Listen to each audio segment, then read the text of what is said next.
Bismillahirrahmanirrahim. Assalamualaikum warahmatullahi wabarakatuh.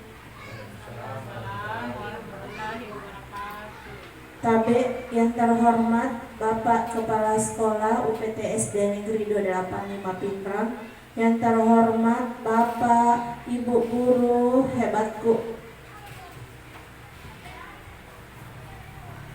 Perkenalkan, saya Niar SPDI, utusan dari UPT SD Negeri 285 Pinrang, calon guru penggerak Angkatan 9 Kabupaten Pinrang. Sebelum kita mulai dan sebelum saya memaparkan hasil diseminasi saya, sebelum itu mari kita bertepuk semangat dulu supaya proses belajar kita tetap semangat. Oke, saya menghitung dari 3, 2, 1. Tepuk semangat. Semangat.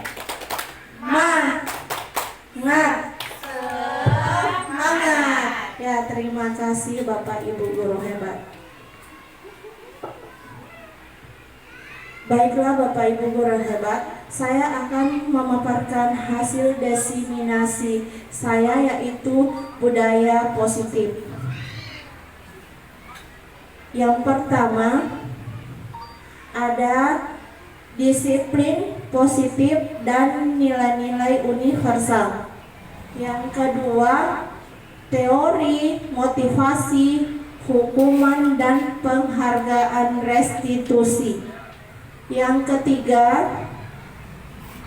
pembentukan keyakinan kelas. Yang keempat, kebutuhan dasar manusia dan dunia berkualitas. Dan poin yang terakhir, yang kelima, yaitu segitiga restitusi. Ayo, sebelum saya melanjutkan, izinkan saya memaparkan materi saya, yaitu disiplin positif dan nilai-nilai kebajikan universal. Nah, Bapak Ibu guru hebatku, ayo Bapak Ibu kita bermain terlebih dahulu. Di sini kita melakukan kegiatan cobalah buka. Jadi di sini permainannya kita mencari pasangan dan kemudian si A mengepal salah satu tangannya dan membayangkan telah menyimpan sesuatu yang sangat berharga di tangannya dan menjaga benda tersebut karena begitu pentingnya untuk kehidupan.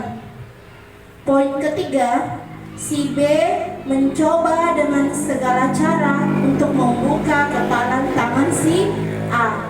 Jadi si B boleh membujuk, menghardik, bahkan memarahi atau menggoda, bahkan juga menawari, misalnya memberi uang kepada si A agar dapat membuka tangannya tadi yang sudah dikepal. Kemudian yang keempat, kita lakukan secara bergantian.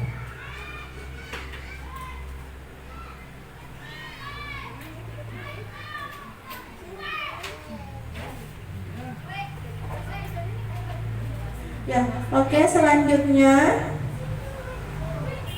Nah, Bapak Ibu guru hebatku, disinilah hasil tadi permainan kita. Jadi setelah melakukan percobaan, maka silahkan jawab pertanyaan berikut ini.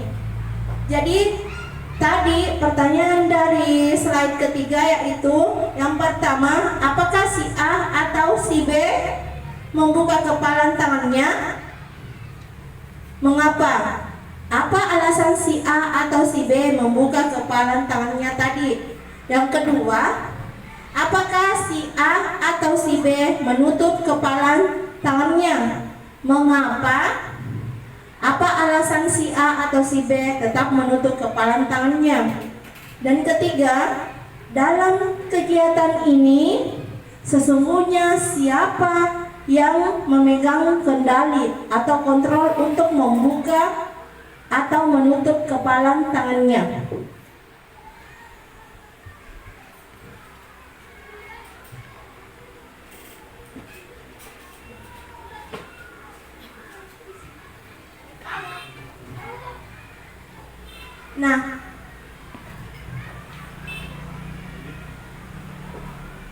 Nah, jawabannya tentu kita sendiri yang memegang kontrol atas kepalan tangan kita. Apakah kita membuka atau menutup kepalan tangan kita, itu tergantung pada diri kita masing-masing, ya, pada diri kita masing-masing sesuai dengan kebutuhan dasar kita saat itu.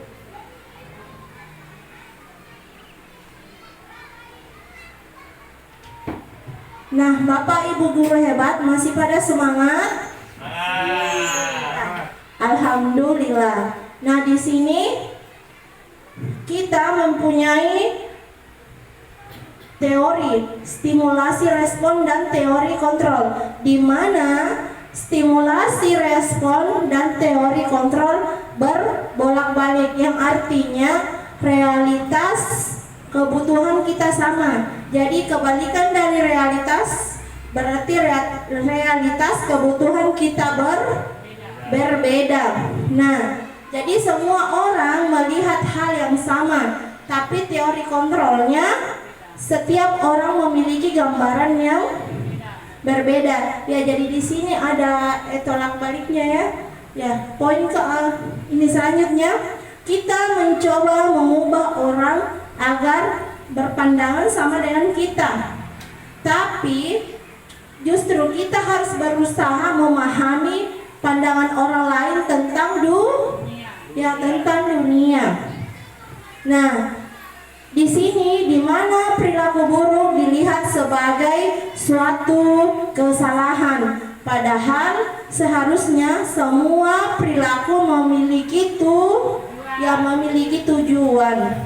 Dan orang lain bisa mengontrol saya, tapi sesungguhnya hanya Anda yang bisa mengontrol diri Anda sendiri.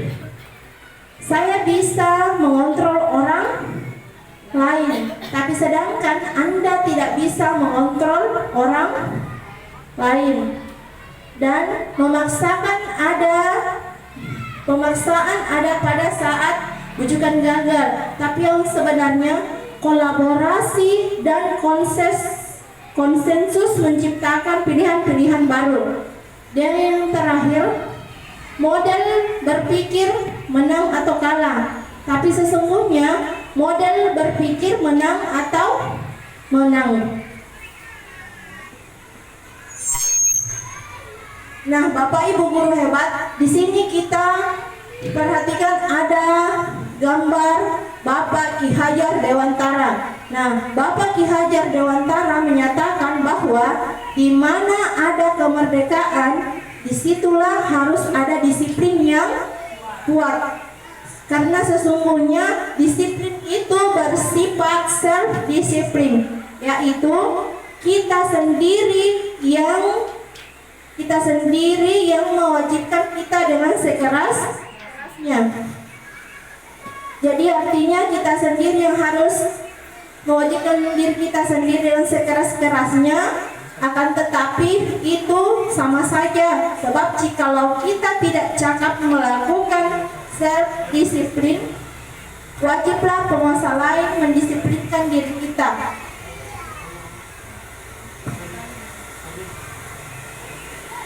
Sebagai kesimpulan bahwa untuk mencapai kemerdekaan dalam konteks pendidikan kita saat ini, untuk menciptakan murid yang merdeka, syarat utamanya adalah harus ada disiplin yang kuat. Artinya disiplin yang dimaksud adalah disiplin diri sendiri yang memiliki motivasi internal. Jika kita tidak memiliki motivasi internal, maka kita memerlukan pihak lain untuk mendisiplinkan kita, atau motivasi eksternal karena berasal dari luar, bukan dari dalam diri kita sendiri.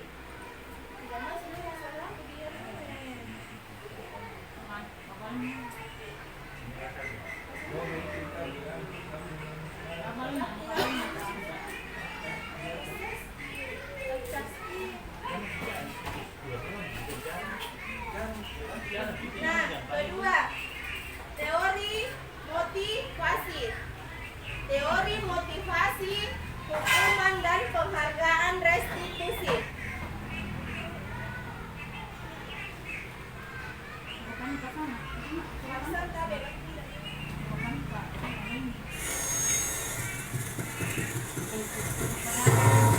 Nah, Bapak Ibu, Mari kita tanyakan ke diri kita sendiri, bagaimana kita berperilaku, mengapa kita melakukan segala sesuatu.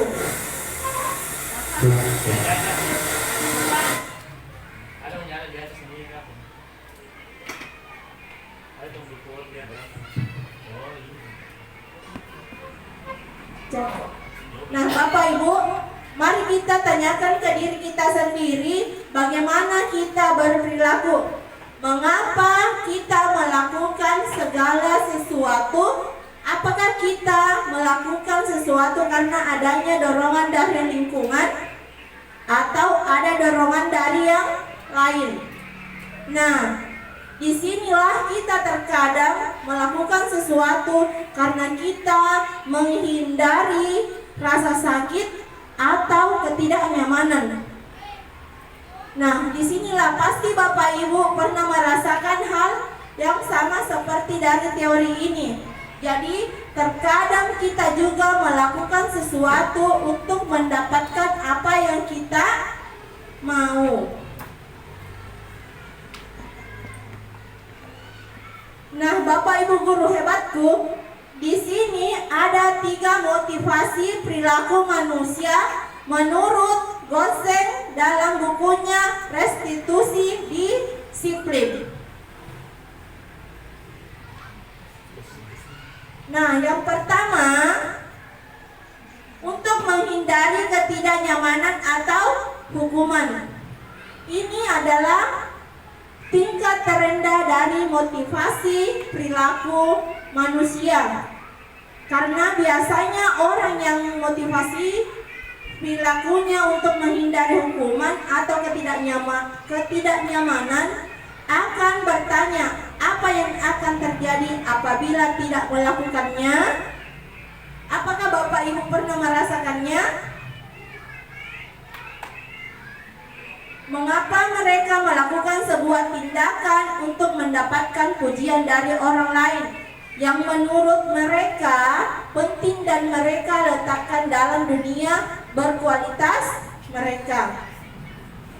Nah, mereka juga melakukan sesuatu untuk mendapatkan hadiah, pengakuan, atau imbalan motivasi. Ini juga bersifat eksternal.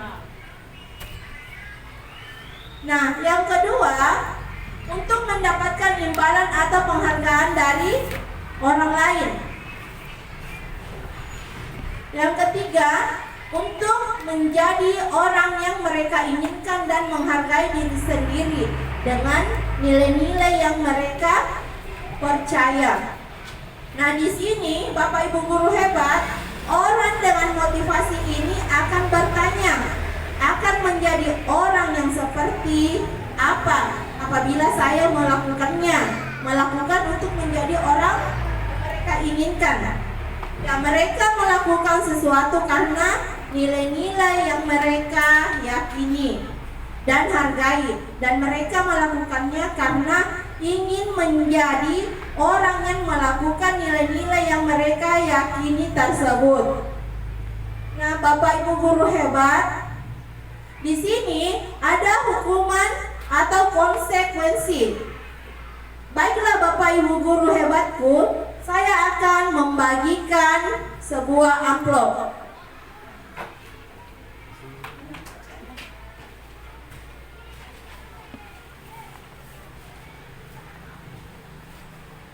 Nah, di sini kita akan bermain ya. Saya akan membagikan amplop yang berisikan beberapa pertanyaan.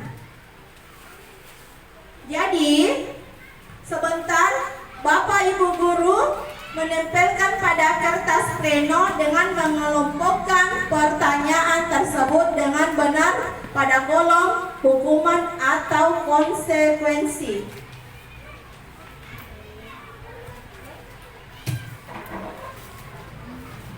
Tapi Bapak Ibu guru hebat, coba dibuka amplopnya. Bisa kerja kelompok dibagi menjadi 3.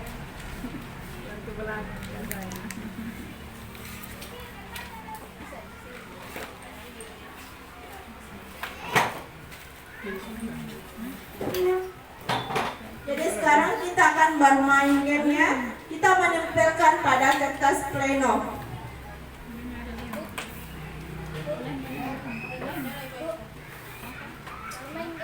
Iya. Hukuman ini dipisahkan kalau hukuman dan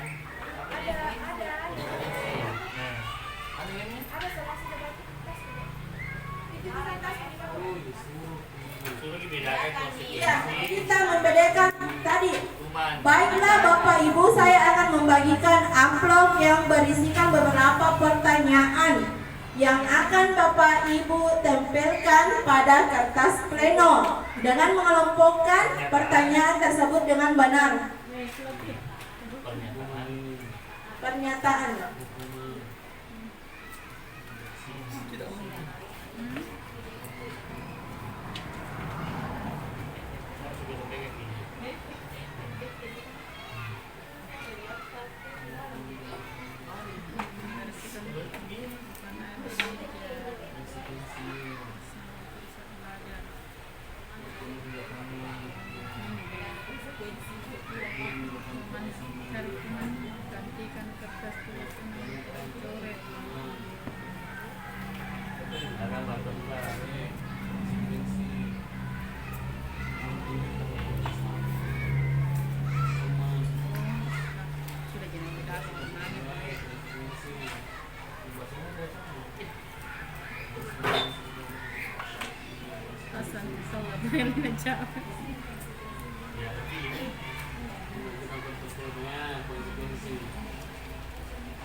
Sudah.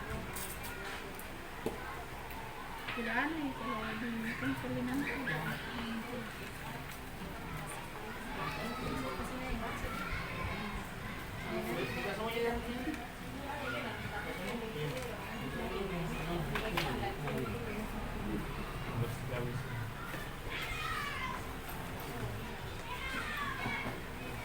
Masih semangat Bapak Ibu guru hebat? Masih. Ya, alhamdulillah.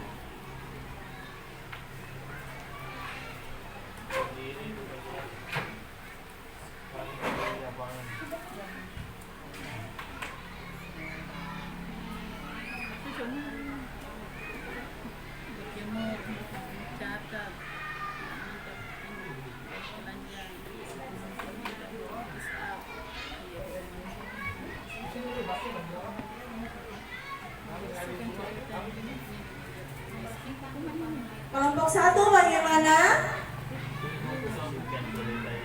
Nah, kelompok 1 kelompoknya Pak Ervan, Bu Aisyah, dan Bu Tidak.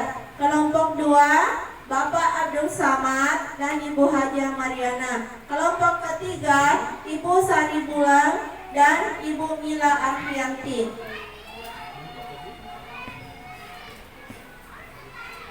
Kelompok 3 selesai. Kelompok 2 ya, sisa sedikit lagi. Kelompok 1 Besok kita selesai. jadi bagaimana? Apakah kita Lanjut. melot dulu siapa yang akan naik, atau kita balik dari kelompok 3, kelompok 2, kelompok 1 untuk memaparkan hasil jawabannya, atau kita mulai dari kelompok 1 ataukah kelompok 2 dulu? Kalau begitu kita ambil dulu dari kelompok 3. Silakan kelompok 3 naik memaparkan hasil jawabannya.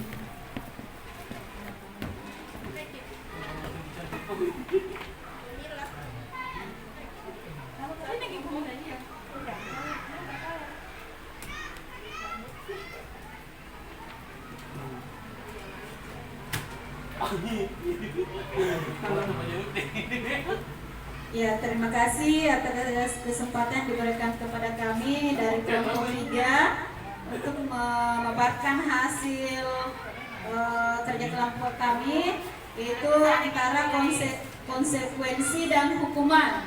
Di mana di sini konsekuensinya yaitu membersihkan tumpahan air di meja tulis karena tersenggol pada saat belajar. Kemudian menggantikan kertas tugas teman yang telah dicoret-coret. Ketiga, membersihkan coretan yang dibuatnya di meja tulis. Di mana hukumannya yaitu membersihkan WC sekolah karena mematahkan pensil kawannya. Kedua, murid diminta untuk push up 15 kali karena tidak menggunakan masker di sekolah. Ketiga, murid diminta bertelanjang kaki sepanjang hari karena tidak menggunakan sepatu warna hitam sesuai peraturan sekolah. 4. Mencatat 100 kali di dalam buku kalimat "saya tidak akan terlambat lagi" karena terlambat ke sekolah. Kemudian kelima, berjemur di lapangan basket pukul 12.00 siang karena mengobrol dengan teman. 6. Berdiri di depan kelas sambil mengangkat kaki 1 karena tidak bisa menjawab pertanyaan. Dan yang ketujuh, lari mengelilingi lapangan basket 2 kali karena terlambat hadir di sekolah. Jadi itulah hasil kesimpulan dari kelompok kami dari hasil pembedakan antara konsekuensi dan hukuman. Terima kasih. Ya, terima kasih buat kelompok 3 dari hasil jawabannya. Kita beri aplaus dulu buat kelompok 3. Nah, sekarang kita lanjut ke kelompok 1 dulu atau kelompok 2? Kelompok 2. Kasihan isolasi. Oh ya. Tidak bisa harus.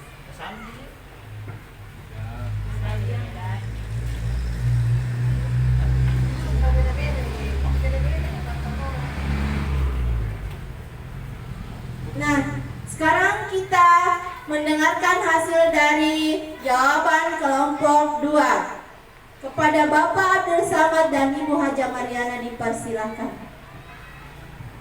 Bismillahirrahmanirrahim. Terima kasih atas kesempatan yang telah diberikan kepada kelompok kami. Baik, saya akan memaparkan hasil kelompok kami, yaitu cara membedakan yang mana yang dimaksud dengan hukuman dan konsekuensi. Nah, di hasil kelompok kami yang terdapat tentang hukuman yaitu murid diminta untuk push up 15 kali karena tidak menggunakan masker di sekolah. Kemudian lari mengelilingi lapangan basket 2 kali karena terlambat hadir di sekolah. Yang ketiga, berjemur di lapangan basket pukul 12 siang karena mengobrol dengan teman. Terus yang keempat, berdiri di depan kelas sambil mengangkat kaki 1 karena tidak bisa menjawab pertanyaan. Nah, adapun di konsekuensi yaitu murid diminta bertelanjang kaki sepanjang hari karena tidak menggunakan sepatu warna hitam saat peraturan sekolah. Terus membersihkan tumpahan air di meja tulis karena tersenggol pada saat belajar. Terus yang ketiga, menggantikan kertas tugas teman yang telah dicoret-coret. Terus yang keempat, membersihkan coretan yang dibuatnya di meja tulis. Kemudian yang kelima, membersihkan WC sekolah karena mematahkan pensil kawannya. Jadi itulah hasil dari kelompok 2. Terima kasih. Assalamualaikum warahmatullahi wabarakatuh. Terima kasih buat kelompok 2. Kita beri aplaus dulu buat kelompok 2. Nah, selanjutnya tibalah dari kelompok 1. Ada Pak Irfan, Bu Haisa, dan Ibu Tidar. Silakan maju ke depan untuk memaparkan hasil jawaban. Yang terapi tugasku. Yang dua ini kan. Pegang ini kan rapi juga. Alut-alut mana kertas? Bismillahirrahmanirrahim. Assalamualaikum warahmatullahi wabarakatuh. Terima kasih atas kesempatan yang diberikan oleh kelompok 1. Jadi hasil yang kita remukan dari kelompok 1 yaitu hukuman. Di sini ada murid diminta telanjang kaki sepanjang hari karena tidak menggunakan sepatu warna hitam sesuai peraturan sekolah. Yang kedua, membersihkan WC sekolah karena mematahkan pensil kawannya. Yang ketiga, mencatat 100 kali dalam buku kalimat "saya tidak akan terlambat lagi karena terlambat ke sekolah". Yang keempat, berdiri di depan kelas sambil mengangkat kaki 1 karena tidak bisa menjawab pertanyaan. Yang kelima, murid diminta untuk push up 15 kali karena tidak menggunakan masker di sekolah. Yang keenam, berjemur di lapangan basket pukul 12 siang karena mengobrol dengan teman. Yang terakhir, lari mengelilingi lapangan basket 2 kali karena terlambat hadir di sekolah. Sedangkan konsekuensinya, membersihkan tumpahan air di meja tulis karena tersenggol pada saat belajar. Kedua, membersihkan coretan yang dibuatnya di meja tulis. Dan yang ketiga, yaitu yang terakhir, menggantikan kertas tugas teman yang telah dicoret-coret. Terima kasih. Terima kasih buat kelompok 3. Kita beri aplaus buat kelompok 3. Kelompok 1, maaf.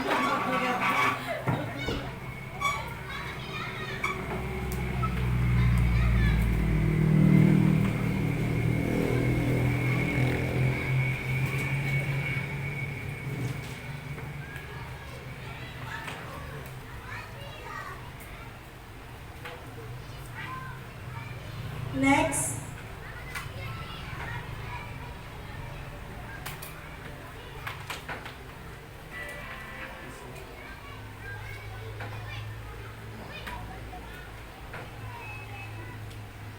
Nah, Bapak Ibu guru hebat, dari hasil pemaparan tugas kita di sini, manakah yang benar? Ya, kita perhatikan di slide ini. Jadi hukuman, ya, jawaban kelompok 1. Hukuman mencatat 100 kali di dalam buku kalimat "saya tidak akan terlambat lagi karena terlambat ke sekolah". Lari mengelilingi lapangan basket 2 kali karena terlambat hadir di sekolah. Yang ketiga, murid diminta untuk push up 15 kali karena tidak menggunakan masker di sekolah. Dan berdiri di depan kelas sambil mengangkat kaki 1 karena tidak bisa menjawab pertanyaan dari Bapak Ibu guru. Dan yang terakhir, membersihkan WC sekolah karena mematahkan pensil kawannya. Adapun konsekuensinya yaitu membersihkan coretan yang dibuatnya di meja tulis dan menggantikan kertas tugas teman yang telah dicoret-coret. Dan yang terakhir, membersihkan tumpahan air di meja tulis karena tersenggol pada saat belajar. Nah, Bapak Ibu guru hebat, dari kami. Jadi yang benar itu adalah kelompok satu. Ya, tapi kelompok 2 dan kelompok 3 jangan berkecil hati karena di sini kita sama-sama belajar ya. Next. Nah, Bapak Ibu guru hebat, di sini dihukum oleh penghargaan. Dihukum oleh penghargaan berarti saat kita berulang kali menjanjikan hadiah kepada anak-anak agar berperilaku bertanggung jawab atau kepada seorang murid agar mempelajari sesuatu yang baru atau kepada seseorang karyawan agar melakukan pekerjaan yang berkualitas. Di sini kita sedang berasumsi mereka tidak dapat melakukannya atau mereka tidak akan memilih untuk melakukannya. Next. Nah, di sini tertera pengaruh jangka pendek dan jangka panjang, di mana penghargaan efektif jika kita mengingatkan seseorang melakukan sesuatu. Kita mengingatkan seseorang melakukan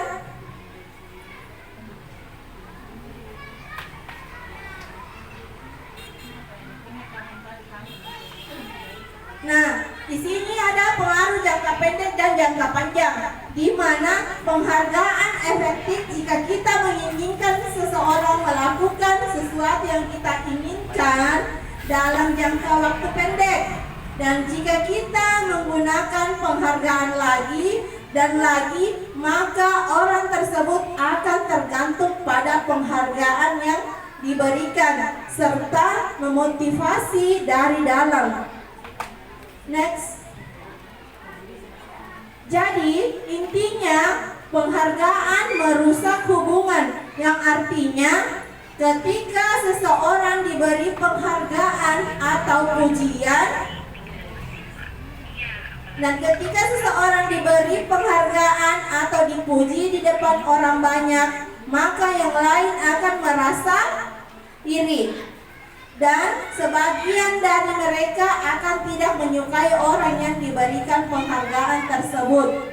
Jadi, tapi Bapak Ibu guru hebat, jadi maksudnya di sini penghargaan merusak hubungan adalah kita tidak boleh menjanjikan sesuatu.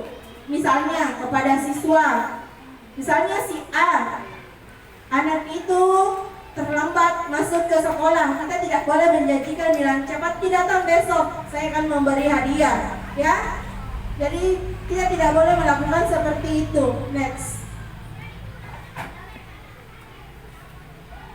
Nah, di sini kita masuk di poin ke-3, pembentukan keyakinan kelas.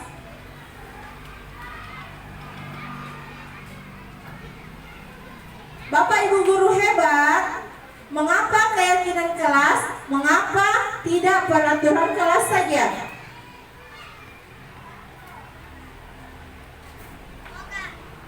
Jawaban dari nomor 1, mengapa kita memiliki peraturan tentang penggunaan helm pada saat mengendarai kendaraan roda 2 atau motor? Karena kemungkinan jawaban kita adalah untuk keselamatan. Yang kedua, mengapa kita memiliki peraturan tentang penggunaan masker dan mencuci tangan setiap saat?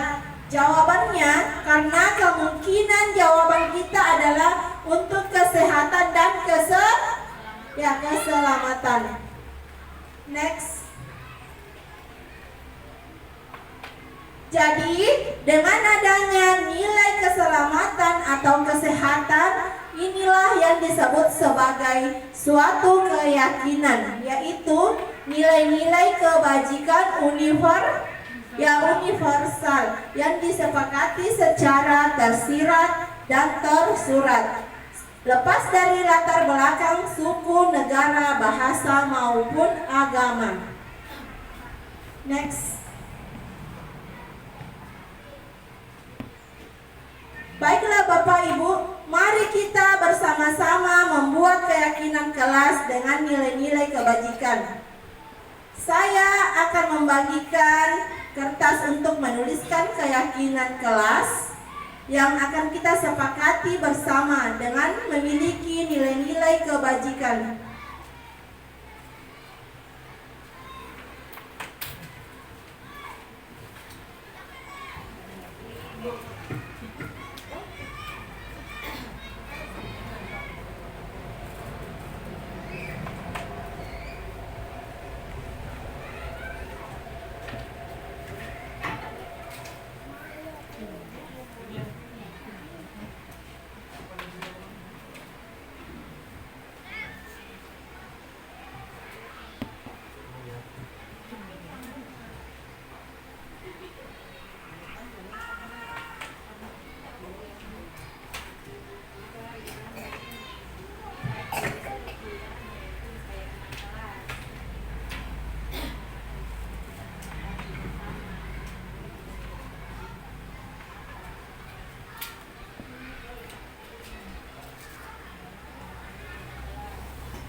Ini nilai di contoh nilai keyakinan yang akan di kelas.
Apa kan?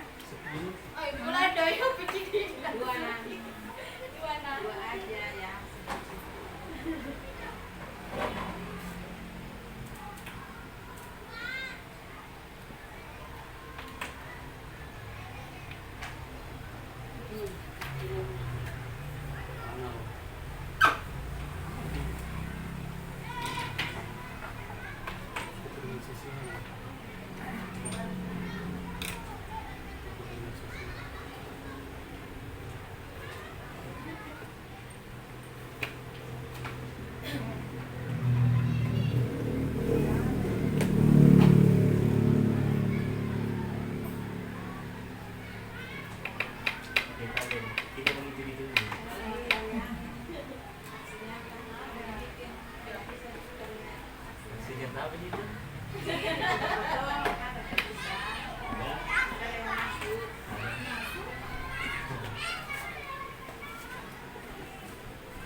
Baiklah Bapak Ibu guru hebat, di sini kita akan membacakan hasil dari jawaban teman-teman. Yang pertama, keyakinan kelas. Di sini ada disiplin waktu. Yang kedua, angkat tangan jika ingin berbicara atau bertanya. Ketiga, izin jika ingin keluar atau ke WC. Yang keempat, saling menghormati dan menghargai satu sama lain.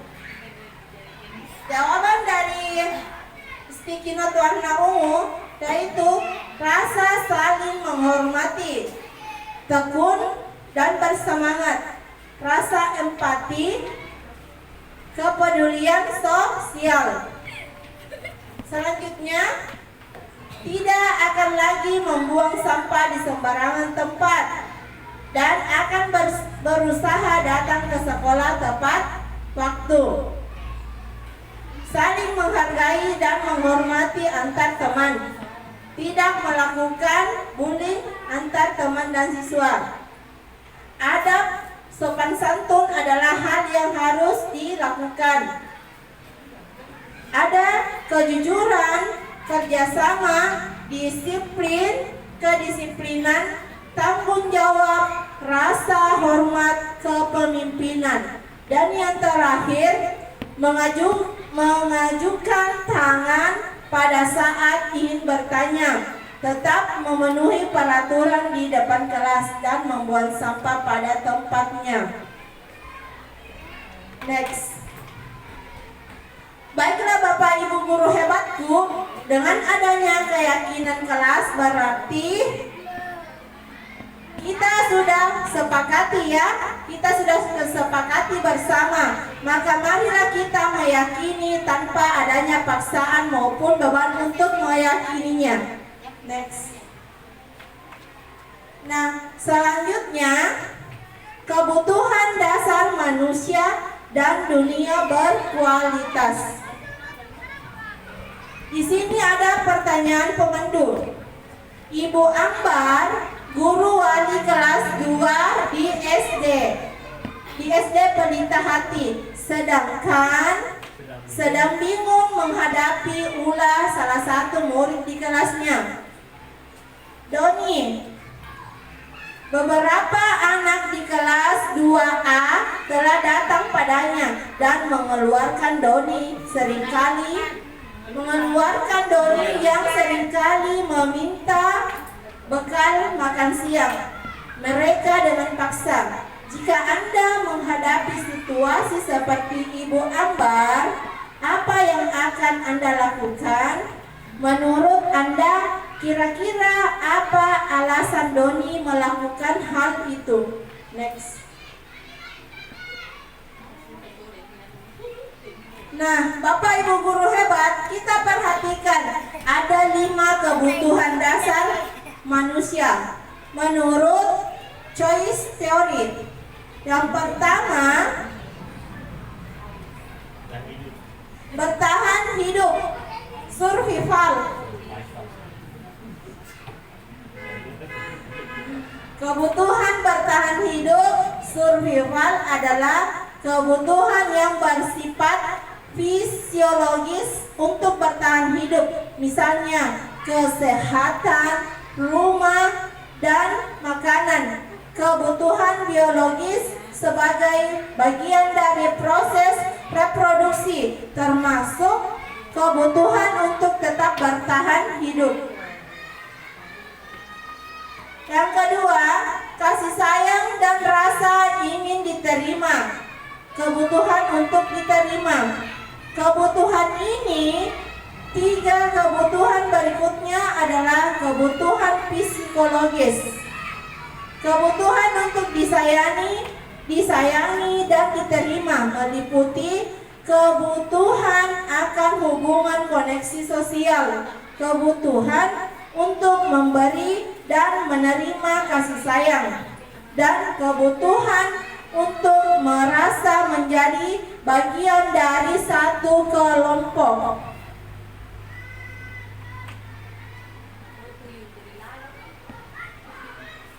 Ketiga, penguasaan kebutuhan pengakuan atas kemampuan, di mana kebutuhan ini berhubungan dengan kekuatan untuk mencapai sesuatu, menjadi kompeten, menjadi terampil, diakui atas prestasi dan keterampilan kita, didengarkan, dan memiliki rasa harga diri. Kebutuhan ini meliputi keinginan untuk dianggap berharga, bisa membuat perbedaan, bisa membuat pencapaian, kompeten, diakui, dihormati, dan ini meliputi self-esteem dan keinginan untuk meninggalkan pengaruh. Di sini kebebasan. Kebutuhan untuk bebas adalah kebutuhan akan kemandirian, otonomi, memiliki pilihan dan mampu mengendalikan arah hidup seseorang. Anak-anak dengan kebutuhan. Next.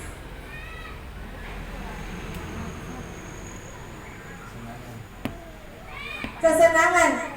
Yang mana kesenangan berarti kebutuhan untuk merasa senang. Kebutuhan akan kesenangan adalah kebutuhan untuk mencari kesenangan, beriman dan bertakwa. Kita bayangkan hidup tanpa kenikmatan apapun, betapa menyedihkannya. Glasser menghubungkan kebutuhan akan kesenangan dengan belajar.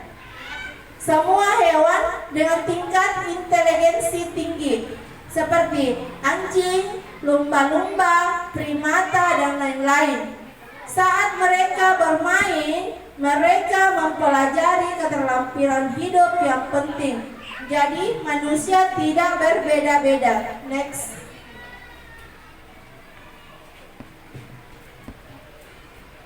Masih semangat Bapak Ibu guru hebat? Ya. Di sini saya akan membagikan sebuah kertas. Untuk lebih jelasnya, mari kita bersama-sama melihat beberapa kalimat dan menggolongkannya ke dalam kebutuhan dasar manusia.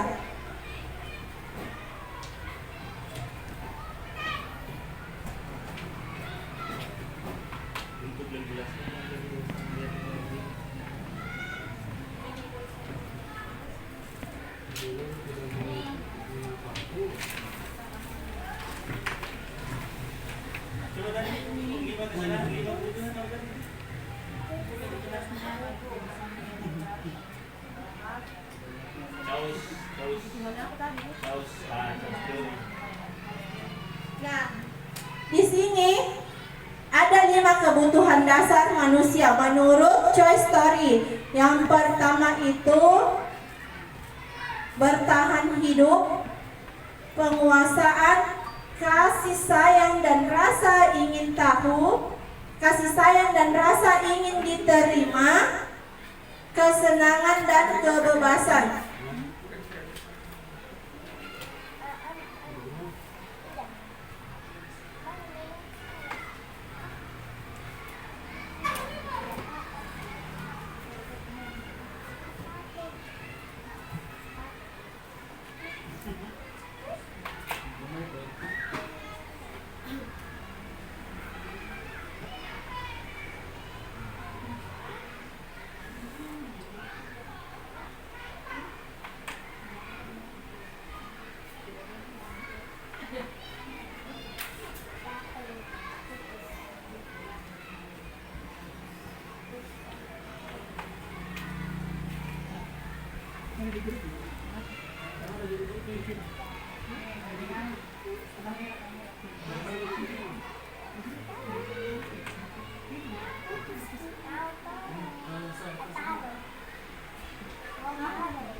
Ayo semangat Bapak Ibu guru. Mana semangatmu? Ya, mantap.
Next.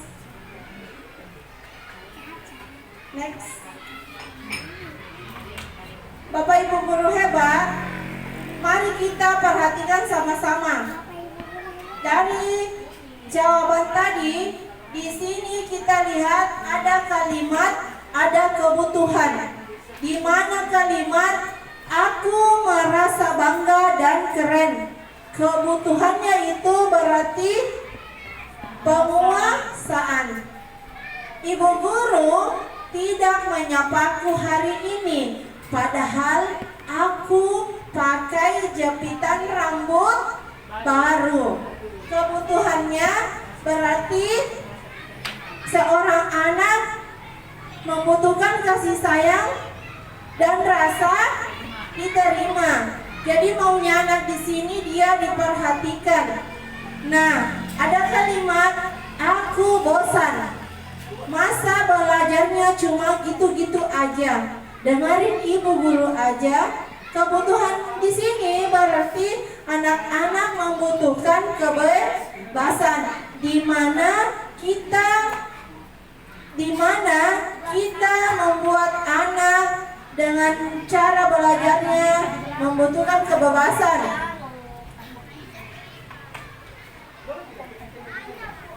Yang keempat, ibu guru bilang, aku tidak boleh bersenandung sewaktu mengerjakan tugas. Katanya, kelas harus merasa tenang. Tidak ada suara, kan gak seru jadinya. Jadi kebutuhan anak-anak di sini kesenangan. Selanjutnya, aku sebel. gambarku tidak rapi, malah ibu guru nunjukin ke teman-teman di mana di depan kelas. Di sini kebutuhan yang dibutuhkan adalah penguasaan. Yang terakhir,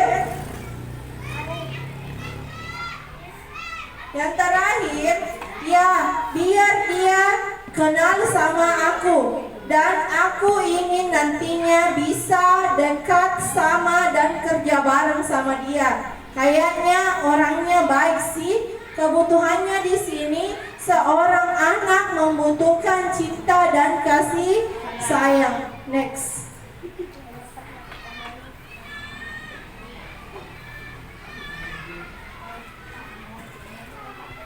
Nah, di sini dunia berkualitas. Orang, tempat, benda, nilai-nilai dan kepercayaan yang penting bagi Anda akan termasuk di sana. Untuk masuk di dunia berkualitas, syaratnya adalah bahwa sesuatu itu harus terasa sangat baik bagi Anda dan memenuhi setidaknya satu atau lebih kebutuhan dasar Anda. Gambaran dunia berkualitas adalah unik dan spesifik untuk setiap orang. Jika Anda bisa hidup di dunia berkualitas,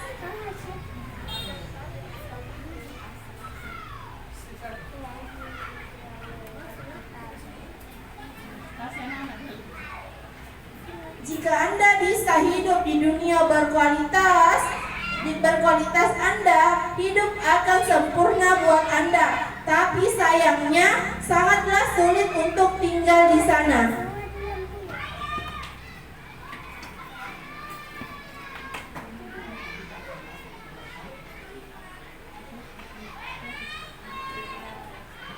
Nah, selanjutnya poin terakhir adalah segitiga restitusi.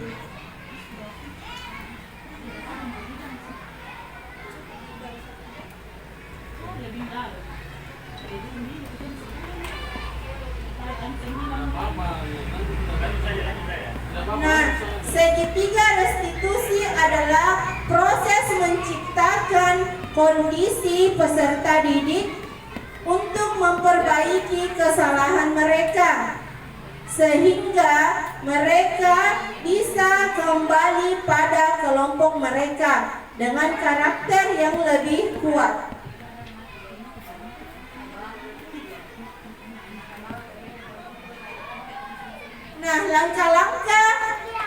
Adapun langkah-langkah segitiga restitusi meliputi yang pertama, menstabilkan identitas, stabilis dan validasi. Yang kedua, tindakan yang salah. Yang ketiga, menanyakan keyakinan.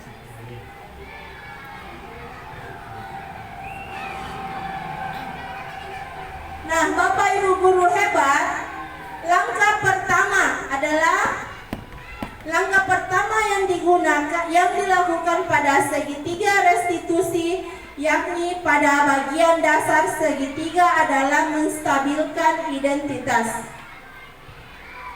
Di sini, jika anak berbuat salah, maka ada kebutuhan dasar mereka yang tidak terpenuhi. Jadi kita tidak boleh langsung memarahi anak. Kita tanya dulu, apa masalahnya nak? Ya, seperti itu. Bagian dasar segitiga restitusi memiliki tujuan, yaitu untuk merubah orang yang gagal karena telah berbuat kesalahan menjadi orang yang sukses. Jadi kita harus mampu meyakinkan mereka dengan mengatakan kalimat seperti tidak ada manusia yang sempurna. Saya juga pernah melakukan kesalahan seperti itu. Ya, jadi jika anak-anak berbuat kesalahan, maka kita juga harus mengatakan seperti itu. Jadi kita tidak boleh langsung menghakimi anak itu. Ya, kita ambil ke diri kita dulu. Nah, ketika seseorang dalam kondisi emosional, maka otak tidak akan mampu berpikir rasional. Saat inilah kita menstabilkan identitas anak, dan anak kita bantu untuk tenang dan mencari solusi untuk menyelesaikan permasalahannya.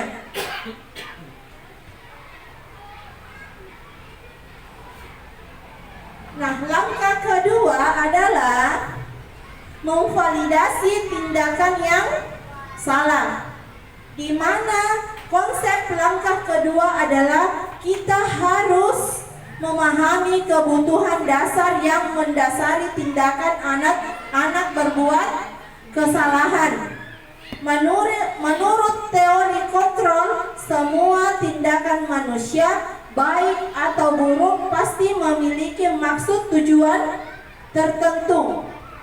Dan ketika kita menolak anak yang berbuat salah, dia akan tetap dalam masalah. Yang diperlukan seorang anak adalah kita memahami alasan melakukan hal tersebut, sehingga anak merasa dipahami. Ya, jadi ada seorang anak, ya setiap anak pasti dia mempunyai kesalahan, tapi kita harus menanyakan dulu ada apa sebenarnya dengan anak itu, lalu kita memberinya nasihat. Next.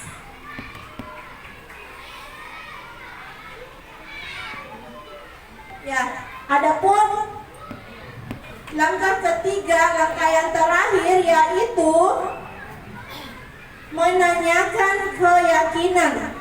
Menurut teori kontrol menyatakan bahwa kita pada dasarnya termotivasi secara internal. Ketika langkah 1 dan langkah 2 sukses dilakukan, maka anak akan siap untuk dihubungkan dengan nilai-nilai yang dia percaya dan berpindah menjadi orang yang dia inginkan. Penting menanyakan ke anak tentang kehidupan ke depan yang dia inginkan. Ketika mereka sudah menemukan gambaran masa depannya, guru dapat membantu mereka untuk tetap fokus pada gambarannya. Nah, melalui segitiga restitusi, kita dapat mewujudkan mereka menjadi murid yang merdeka, bernalar kritis sesuai dengan profil pelajar Pancasila. Nah, Bapak Ibu guru hebatku, mungkin itulah hasil pemaparan diseminasi budaya positif. Saya Niar SPDI calon guru penggerak angkatan 9 mengucapkan banyak terima kasih kepada Bapak Ibu guru hebatku. Sekian, wassalamualaikum warahmatullahi wabarakatuh. Waalaikumsalam.